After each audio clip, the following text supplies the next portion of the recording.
Fudge-a-Mania Chapter 2. Pete and Farley. That night we went to Tico Taco for supper. I wasn't very hungry. The idea of spending 3 weeks next door to Sheila Tubman was enough to take away my appetite.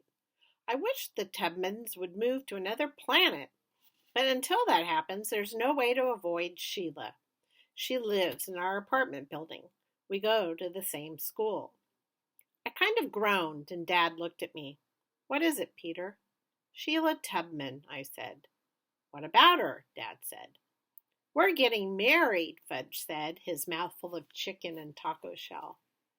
"I'm not talking about your wedding," I said. "I'm talking about spending 3 weeks in Maine next door to the Tubmans." "It won't be as bad as you think," Mom said. "You don't know how bad I think it will be." "Sheila's older now. She's finished 6th grade, same as you." "What's age got to do with it?" I said. "She still will be the queen of cooties." "What's cooties?" Fudge asked. When I didn't answer, he tugged on my sleeve. "What's cooties, Pete?" "Since when am I Pete?" I asked, shaking him off. "Since today," he said. "Well, I prefer Peter, if you don't mind. Pete is a better name for a big brother. And Farley is a better name for a little brother." I figured that would shut him up, since his real name is Farley Drexel Hatcher, and he's ready to kill anybody who calls him that. "Don't call me Farley," he said. Then he really let go and yelled, "I'm Fudge!" The waiter, who heard him from across the room, came over to our table and said, "Sorry, we don't have any tonight, but we do have mud pie, which is almost the same thing." Can't turn the page. Dad had to explain that we weren't talking about dessert, and Mom added, "We never eat dessert until we've finished our main course." "Oh," the waiter said. But before he had a chance to get away, Fudge looked up at him and said, "Do you have cooties?" "Cooties?" the waiter asked. "For dessert?" He looked confused, especially when Tootsie banged her spoon against the tray of her baby seat and sang, "Cootie, cootie." I could tell Fudge was about to ask the same question again, but before he had the chance, I clamped my hand over his mouth. Then Dad told the waiter we didn't need anything else right now. The waiter walked away, shaking his head, and I took my hand away from Fudge's mouth. As soon as I did, he was back in business. "What's cooties?" This time the people at the next table looked over at us. "They're like nits," Mom told him quietly. "What's nits?" Fudge asked. "Head lice," Dad said almost in a whisper. "Head mice?" Fudge asked. "Not mice, turkey brain," I told him. "Lice. Little creepy crawly bugs that live in hair." I snapped my fingernails at his head the way Sheila Tubman used to do to me. Fudge yelled, "I don't want creepy crawly bugs in my hair." Now everyone in the restaurant looked over at us. "That's enough, Peter," Dad said. "Well, he's the one who wanted to know." "That's enough," Mom said. It came out sounding like enough, which got Tootsie going. "Ee!" Tootsie shrieked, banging her spoon. This is the way it's going to be all summer, I thought, only worse. So I put down my taco and said, "Maybe I should go to camp in August." Dad got this really serious look on his face. "We don't have the money this year, Peter. We wouldn't be going away at all if it weren't for Grandma, who's paying more than her share." "But if you want, you can bring a friend," Mom said. "A friend?" I asked. "Like Jimmy Fargo?" They both nodded. "Jimmy is my best friend in New York. We've always wanted to spend the summer together." "What about me?" Fudge asked. "Can I bring a friend too?" I held my breath.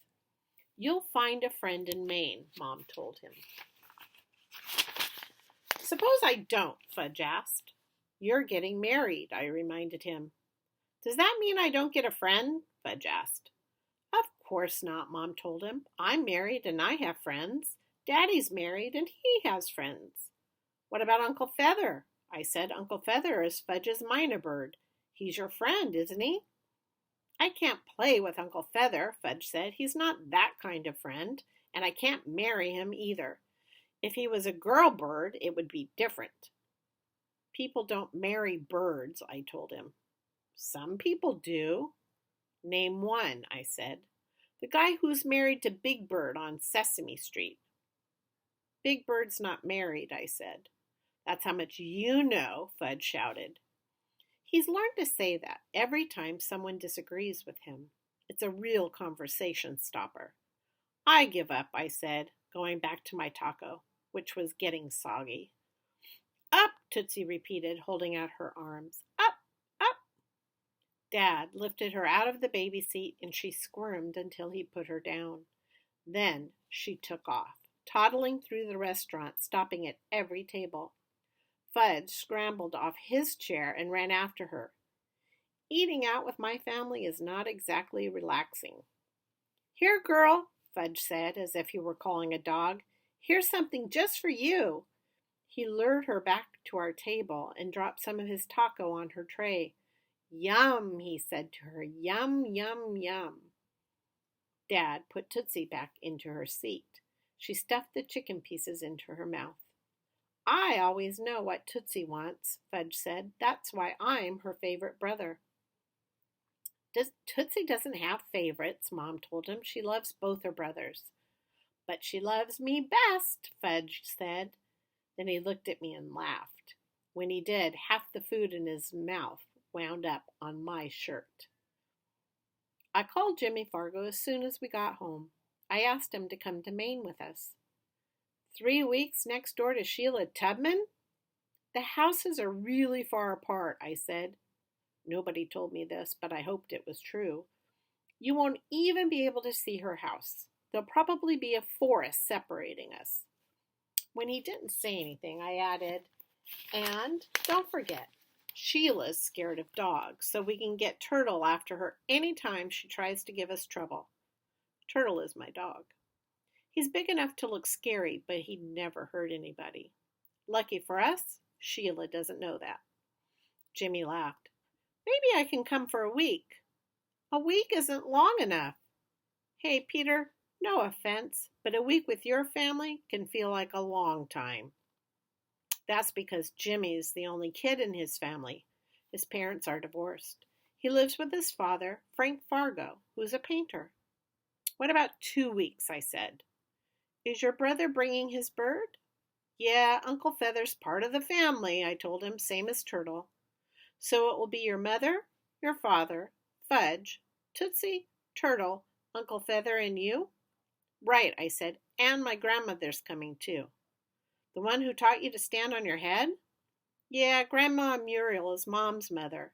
She ran a gymnastics camp before she retired. You think she could teach me? Jimmy asked. Maybe, I said. I'll talk to my father, Jimmy said. I'll let you know tomorrow. He called back the next morning. Mr. Fargo liked the idea of Maine. He liked it so much he said he'd drive Jimmy up and camp out in the area himself. That's great, I said. Maybe 3 weeks in Maine wouldn't be as bad as I thought. And that's it for today. Fudge-a-Mania, back on Monday. Have a good weekend, guys. Talk to you later.